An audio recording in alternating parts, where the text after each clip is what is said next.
Salut les geeks. Aujourd'hui, on va parler de portfolio.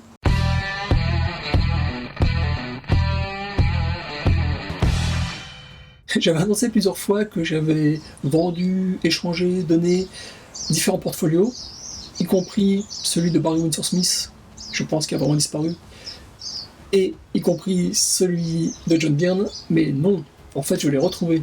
Ce qui se passe, c'est que quand je déménage, je fais des cartons, j'emballe mes affaires dans différents cartons, et après, bon, je peux pas noter tout ce qu'il y a dans chaque carton, j'oublie qui est où.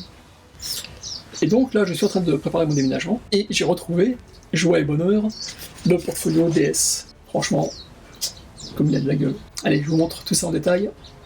Il n'y a que 6 planches, avec le logo gaufré, mais elles sont vraiment superbes. Alors, d'abord Colossus. Et puis c'est un peu jauni, hein, par contre, malheureusement, depuis le temps. J'adore celle de Kitty. Bizarrement, j'aime pas celle-ci. Autant j'adore le dessin qui avait été publié dans l'épisode des X-Men, autant celle-ci, je trouve qu'il y a trop de détails. On s'y perd un petit peu. Il y a trop de bouts, de gadou, de détails sur Serval. Mais ça reste uniquement mon avis. Nous avons la fin de Phoenix. J'aime beaucoup celle-ci.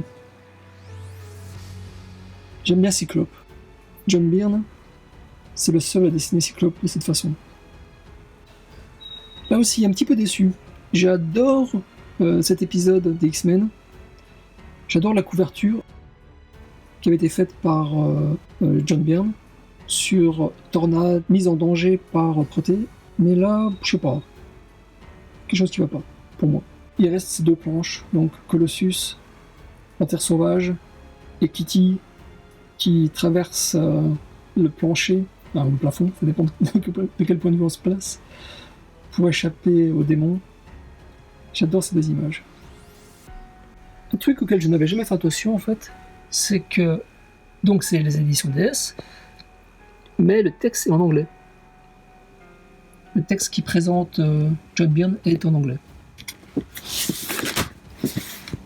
Et le dos, il n'y a rien, si ce n'est le logo et l'adresse des éditions DS. En plus du portfolio DS, j'ai retrouvé 2 portfolios de Simon Bisley. Simon Bisley, j'étais amoureux fou de son art, de son style dans les années 90. Quand je me suis débarrassé de mes bandes dessinées en VF, mon seul regret est d'avoir également vendu, donné, échangé mes bandes dessinées de Simon Bisley. J'avais notamment le Lone Sloan et puis Lobo. C'était tous publiés par Comics USA, il me semble. Et je dis que c'est mon seul regret, c'est parce que bon, je me suis débarrassé, je me suis dit, quand je vais arriver en Amérique, je pourrais me les racheter en VO. Tu parles. En Amérique, chaque album, chaque trait de paperback coûte au minimum entre 100 et 200 $, pièce. Donc je suis pas prêt de les revoir. En attendant, je vous présente ces superbes portfolios. Donc il y en a un, je crois que c'était... J'ai plus les titres en fait, mais je crois que celui-là c'était du style barbare, et celui-ci c'était Slain, the Horned God. Slain, le dieu cornu. Donc c'était un portfolio en 6 pages. Ça, c'est ce qui se rapprocherait le plus de Bill Sienkiewicz, je dirais, dans le style de Simon Bisley. Donc c'était les années 90, enfin il était fait dans les années 90, mais je ne sais plus quand je l'ai acheté. Un petit peu plus tard, il me semble. Je ne sais pas vous, mais quand je vois ce portfolio, enfin ces planches du portfolio, j'ai l'impression de voir du Frazetta. Simon Bisley, il a une façon de dessiner le corps humain, c'est assez impressionnant. Que ce soit des hommes, des femmes ou des démons.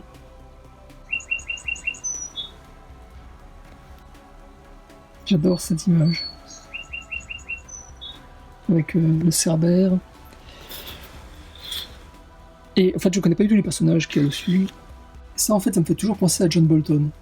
Marade à la Louve. C'est la même ambiance, le même côté, la pauvre ingénue mise en danger par une espèce d'horrible satire démoniaque. Ça, en fait, je suis un peu vénère parce que c'est en 4 parties. C'était Faust par Team Vigil. J'ai uniquement les couvertures des 3 premiers.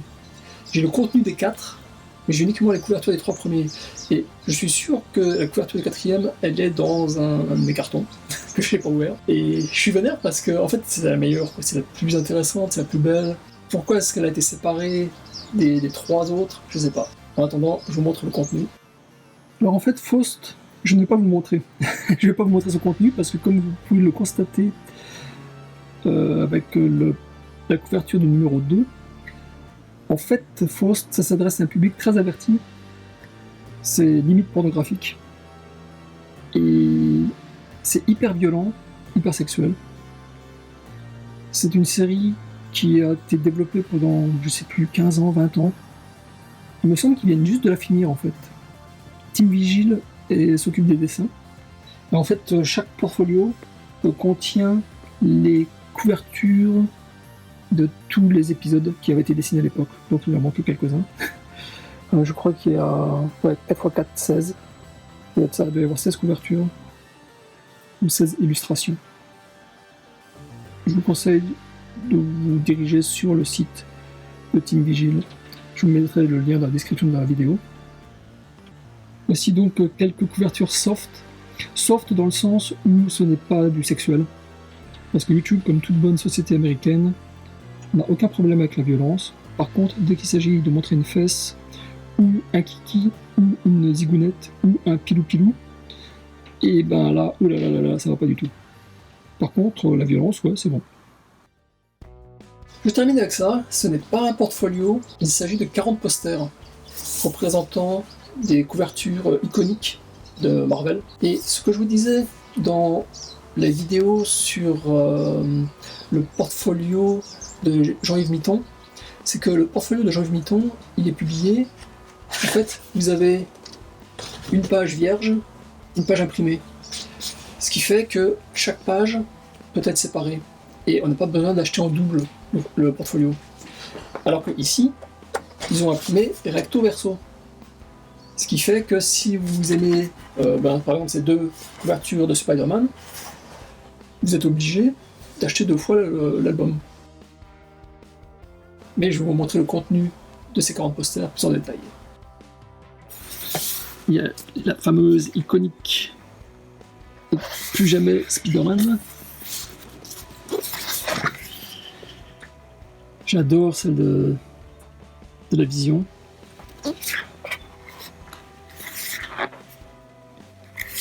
Bon, par contre, il y a certaines, je me dis pourquoi est-ce qu'ils ont pris la peine de faire un poster de ça.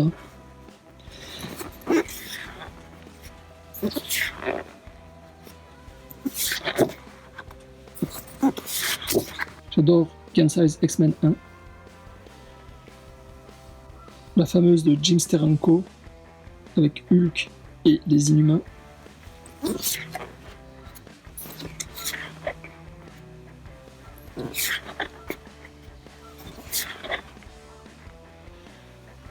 J'aime beaucoup la couverture de Mike Zeck pour les Secret Wars et puis celle fabuleuse de John Buscema pour le Surfeur d'Argent.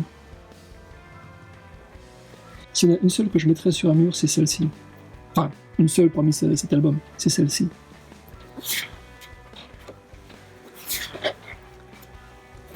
C'est pas que les autres sont moches, ou c'est juste que, bon... Le Phénix, je me souviendrai toujours de la couverture dans Special Strange. Je veux dire, bon, ces couvertures-là des X-Men sont très bien faites, très jolies. J'aime beaucoup Days of Future Past. Mais ça reste quand même moins intéressant à mes yeux que celle de John Buscema. Et puis donc, on termine avec Les Vengeurs. Voilà, c'était ma vidéo des posters et des portfolios. Je veux dire que les portfolios, c'est un truc, ça m'a vraiment plu dans les années 90. En fait, maintenant, je suis en train d'essayer de trouver tous les posters, les portfolios que j'ai loupés dans les années 80-90. Donc certains coûtent plus ou moins cher, ça dépend de l'artiste. Et puis ça dépend du vendeur. Vendeur sur eBay généralement. Mais vous, qu'est-ce que vous en pensez? Est-ce que vous êtes aussi poster, portfolio? Si oui, quels sont vos préférés? Quelles sont vos pièces maîtresses? Faites-moi en part dans les commentaires. Et puis je vous retrouve très bientôt pour d'autres vidéos. A plus, ciao ciao.